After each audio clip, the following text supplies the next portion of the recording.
Hey everyone, Alyssa Lightman here with Realty One Group Dockside, and welcome back to the Lightman Show.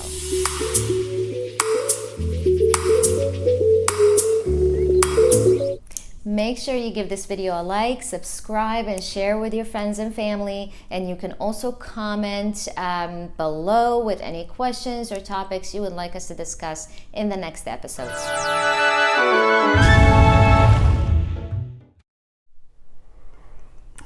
Condos, townhouses, and condotels.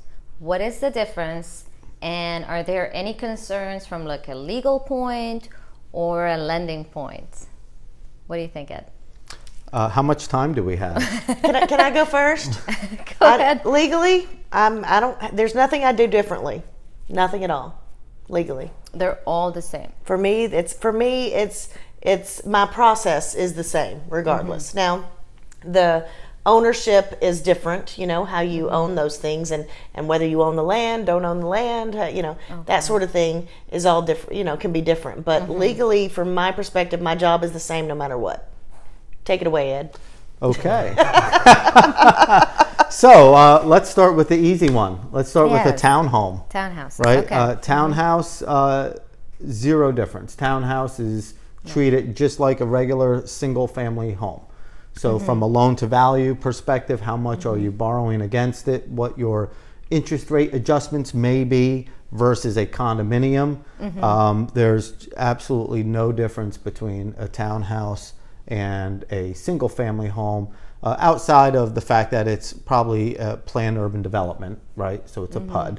And there's probably an HOA. So if anything, we're going to look at the overall insurance documents, and we will look at the master deed just to confirm that it is recorded or deeded as a townhome. And other than that, there's really no other difference between a townhome and a regular single-family home. A townhome versus a condominium, yes, there are certain things that put the townhome in better light, if you will, than a condominium. From a lending perspective, as a lender. From a lending perspective. And generally, you're going to get a little bit better interest rate depending on how much you would be putting down on so a for condo buyers, it would versus be a little better. a townhouse. And there's just less due diligence done on the overall project. To us, it's an attached single family home. Oh, so it's an easier process. When you go to condos and condotels, it's a more Well, I would say there's delicate. Yeah, to some extent. Look, I mean, over 50% of my business is condominium lending.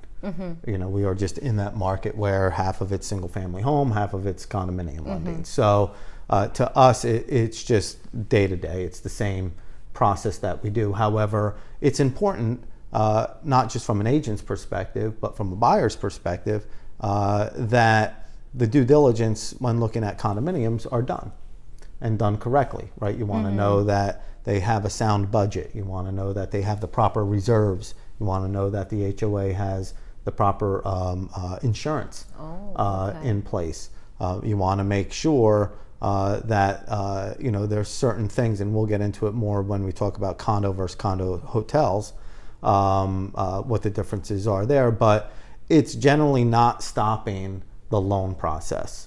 For the most part, the active condo communities here understand what the guidelines are, which are really just put into place to protect the buyers and the sellers, right? Both. Protect the homeowners of the community.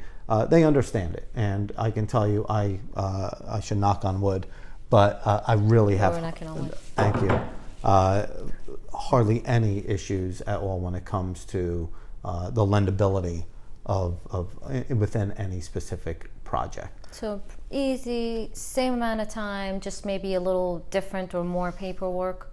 When it comes to On our condos? end, nothing on the borrowers or buyers' Oh, so end. they don't even They don't know. even know that this is happening. Right. I mean, we explain that to them going in. There may be an additional charge if a condo questionnaire or some of the documents that are required, if the HOA or management company, a lot of times they charge for these documents.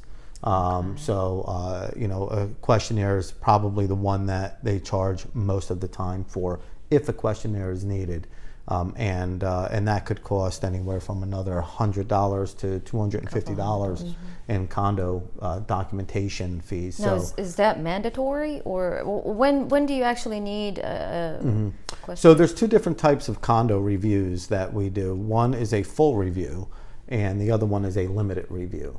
And Fannie Mae, Freddie Mac, if you don't know, again, this could be a very long episode, but they are for all conventional lending. I'm sure everyone's heard of conventional lending, right? All banks, lenders, generally, they're following their guidelines. Fannie Mae, Freddie Mac, we're following their guidelines. And for primary homes today, at least, and these guidelines move, right? Yeah, It's they a moving change. target, Yeah.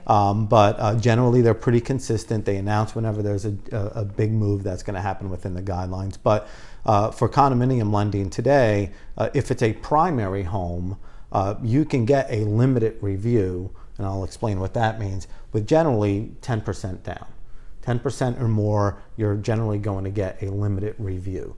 What that basically means is we're not looking at all of the documentation. We're not looking at the budget. We're not looking at a condo questionnaire. We're looking at the master deed, make sure it's a condo. HOA docs and budget, we're looking yeah. at the HOA docs. We're looking at the insurance. And that is basically it. We do want to know, however, is the project in litigation, right? Now, That's a biggie. That's a biggie, That's a right? biggie. So this is why I'm saying this episode could be 3 days long. We'll try to pan it down to 3 minutes. But So if there's litigation, it's really one of the first questions that I ask if there's litigation, and then I come to you and I ask you, okay, what's going on with Can we this? do it? Can you do it? Right. Yes. And that I will say, do you have a copy of the litigation? We have an incredible condo department that turns this information around within the day. But we'll look at the litigation and we'll determine, is it something that we can continue to lend on or not? And most of the time, if it's not structural litigation, if unfortunately it's a slip and fall situation, and the insurance company of the project or the HOA has agreed to cover any claims, then we're okay with that. And Alyssa, I can always get you a copy of that litigation. Oh, perfect. Now, if it's the structural litigation, If that's it's a structural, when it depends, That's when right? And it does depend, right? There are situations where none of the work has been done yet, right? And they're pending, and they've, when they come in to do these structural litigations, these attorneys, they come in and they are including everything in the kitchen sink, and what comes out of the wash, they're thumbs up with, right? But they're going to put everything in there and see how much they can get out. And I think the statute of limitations is 7 years from the point that it's turned over, the project is turned over to the association.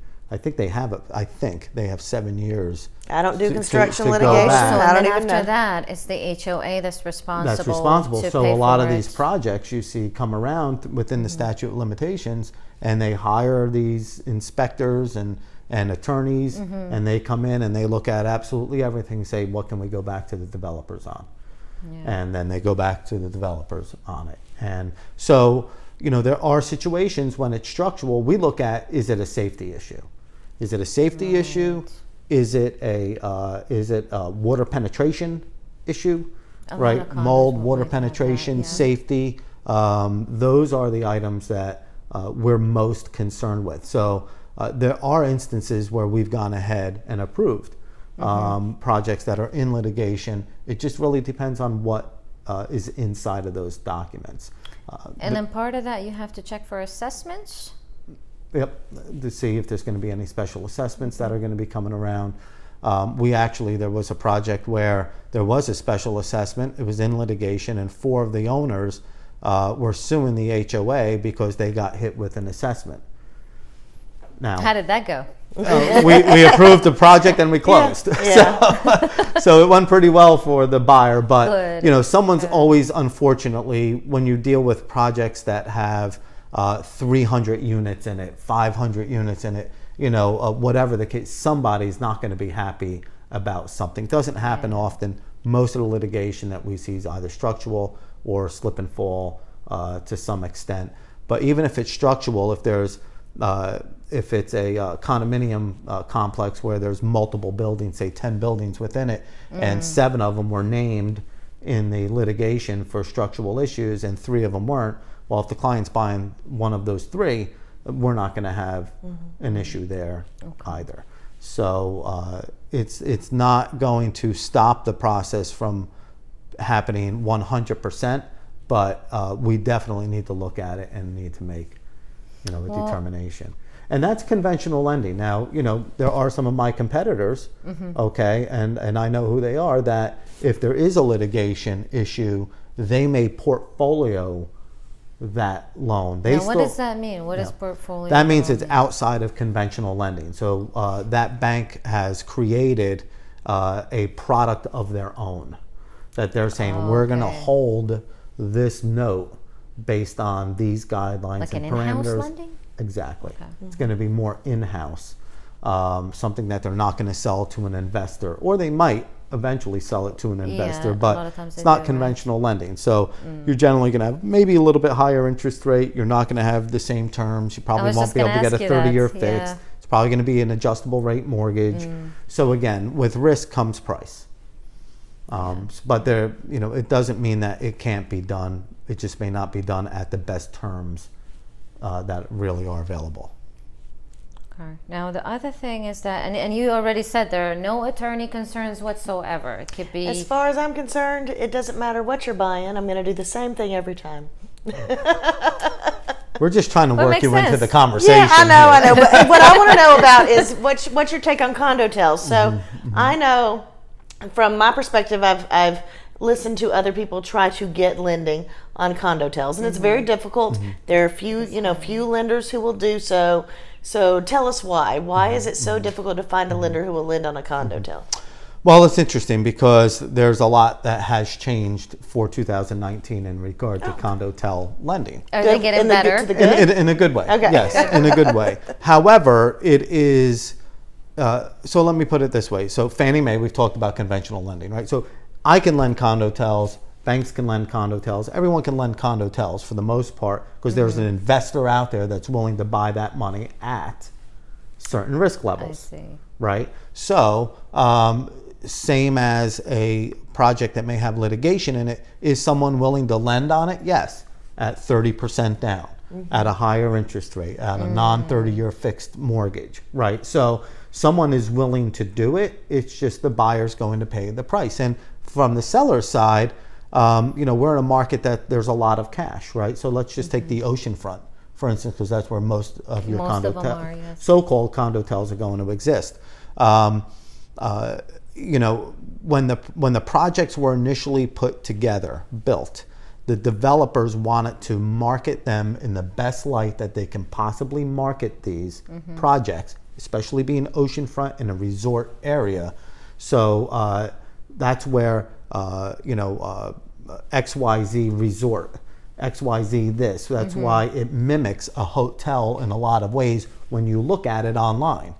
Right? Whether you have cleaning service, whether you have restaurants that are inside the building, right, that do room service, right? These are very hotel-related amenities. Okay. Gotcha. Okay. And Fannie Mae's perspective on this initially, for many, many, many years, was that's a higher risk property.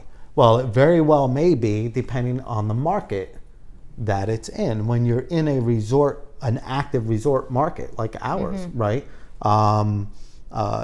It's not a high-risk product. In fact, it's a very sought-after product. Very sought-after product, right? The collateral is very sought after by people. We see it every day. An oceanfront condo goes on the market, it's in contract the same day, if not within hours, right? If it's priced correctly. Yes. So Fannie Mae has started to change their view on it, and what they're seeing, based on just the dynamics of home buyers changing, where most people, they're not buying these millennials, these younger generation coming up. They're not buying the 5,000 square foot single family home. In fact, they don't even really want to buy a home. But rent costs have gone so high, it makes sense to buy a house versus renting a house.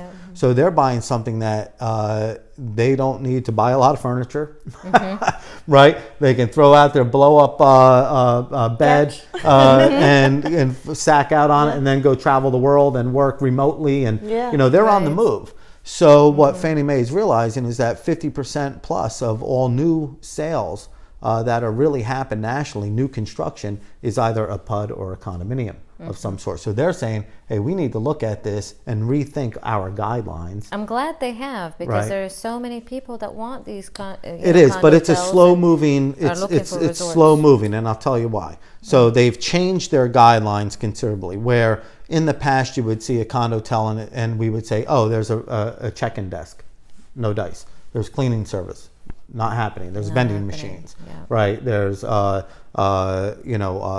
rooms, owner rooms for that they can put their stuff in and store. Each unit has a lockout room. In the past, that was you immediately would say, well, that's a condotel, we can't lend on it. All of that stuff has gone away. Fannie Mae's new guidelines are really based on 4 very important questions. All they want to know is, what's the and first we'll one? tell you on the next episode. No, I'm joking. I'm joking. I'm only joking. All they want to know is the HOA licensed as a hotel? Licensed as a hotel. No HOA here are licensed as a hotel. They're not licensed in Myrtle Beach. In Myrtle Beach, they're not And so licensed. the management company may be. They're looking for collusion between the association, management company, funds, anything that's going back to the owners, right? So that's one thing. The other thing that they're looking at is do the documents restrict the owners from occupying their unit at any given time? So does it say, hey, we have a blockout time between July 1st and August 1st where you cannot, as an owner, you cannot stay in your place? Yeah, it's almost like a timeshare. Well, in a sense, but so they don't want any restrictions on when the owner. Zero restrictions on the owner. And does the HOA require the owners to make their unit part of a rental pool? Do they require it? And there's very minimal associations hardly here. Any would hardly force. any that do that, right? And then is there any sharing of the profits? Right, from the HOA to the management company? You don't want to see the budget of the HOA receiving funds from rentals. So we want no. No. You want 4 no's. 4 no's. Now, the challenge, why it's slow moving, and we're actually very deep in this process right now, because there are some projects that I won't name that we are almost done with our due diligence, because these documents are very complex. From when the attorneys, and you'd probably potentially know, well, you didn't do the construction side, but you know what I'm talking about, right? When they develop these properties to turn it over to the HOA, you have management companies that are owned by the developers because they retained ownership, or they want to make more money. Not only did they develop it, they created a management company that is managing, for the most part, the primary management company for all those units within 300 units within a high rise, right? They may also own land within the land that the project is on, where they have other amenities that they make available to homeowners at a cost, right? Wow. So is that stuff okay? It is okay. That would be the HOA fees. But it's a lot to dig into. It's a lot to dig into, and you would know as an attorney, right, to do the due diligence, because what we don't want to do is deliver a loan without the approval of Fannie Mae, and we're buying that loan back. We don't want to do it. We saw it in 2008 when, I won't name names, but there were 3 very large national bank brands that had to buy back millions and millions and millions of dollars worth the condotel loans that they delivered to Fannie Mae when it was like the Wild West here, right?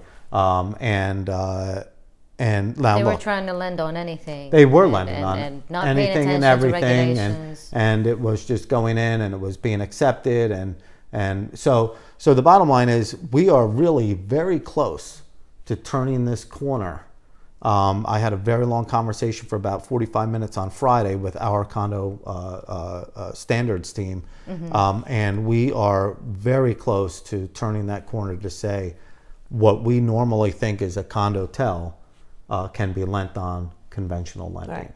And once you clear that location for one place, then you're clear. We're good. We got the whole okay on building this is location. approved. Let's work on get all the And the other ones documents are and- much easier. Yeah. We just want to make sure that we are going through the proper channels. We are 100% following the guidelines, and we are following the guidelines. So we know what we're looking at. You've just got to make sure that the investor, or in this case Fannie Mae, Well, you got to make says, sure. okay. You got to make sure that information is on paper too for you to back you up. And that's exactly what we're doing. yes. So you got to go through those master deeds. You got to go through all those documents, highlight the important parts so that it's there and you're backed up 100%. Correct. Excellent. So- that sounds like all great that news. takes like a very long time, it sounds like, or what? Well, I mean, guys- I asked our project standards people last week. I said, if these are the guidelines and we're this close to making this happen, how come nobody else is? How come nobody else is? And he said it's just pure laziness. I mean, to dig in, it's a lot of work. We have a team. Our head of project standards, Kim Jones, was on the board of Condo Lending for Fannie Mae. So we have, and she's the best in the nation. So we have the team specifically dedicated to condo standards, project standards.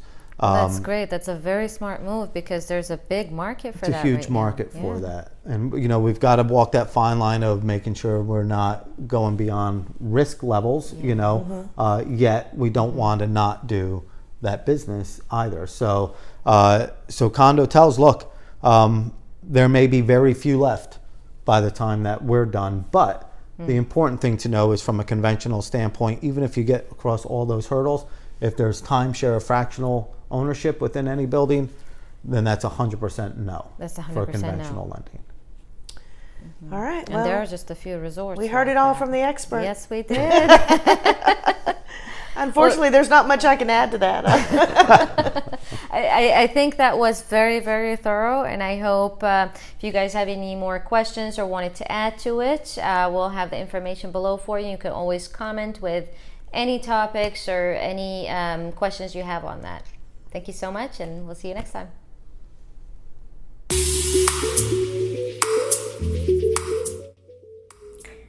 My topic of the week is Tuscany Village in the Grand Dunes. This luxury community is located in the most upscale area of Myrtle Beach. Here you will find beautifully appointed homes in Mediterranean, Tuscany, and contemporary styles of architecture.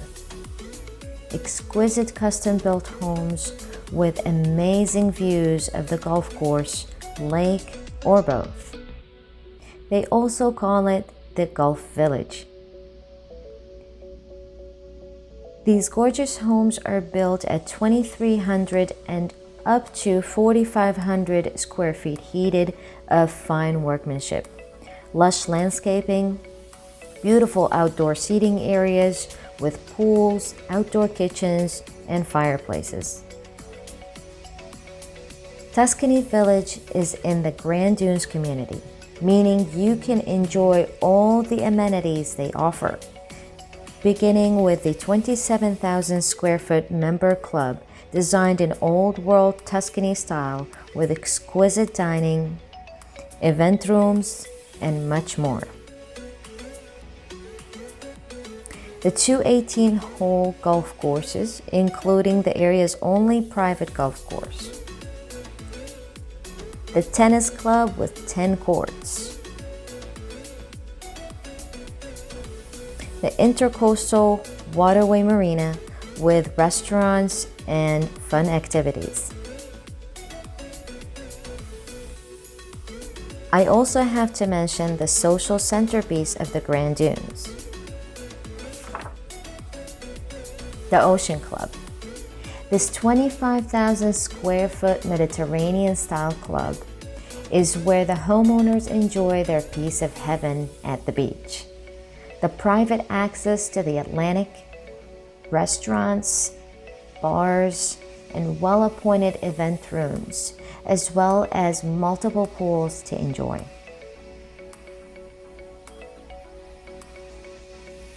Tuscany has 47 sites surrounded by the golf course and lakes. There are lots available to build as well.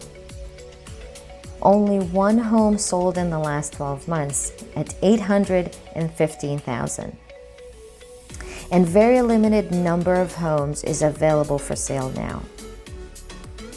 Prices here range between $650,000 and $900,000, depending on size and other factors. The average days on the market is about 190 days. These homes won't last long. Click on the link in the description below to see what's available now.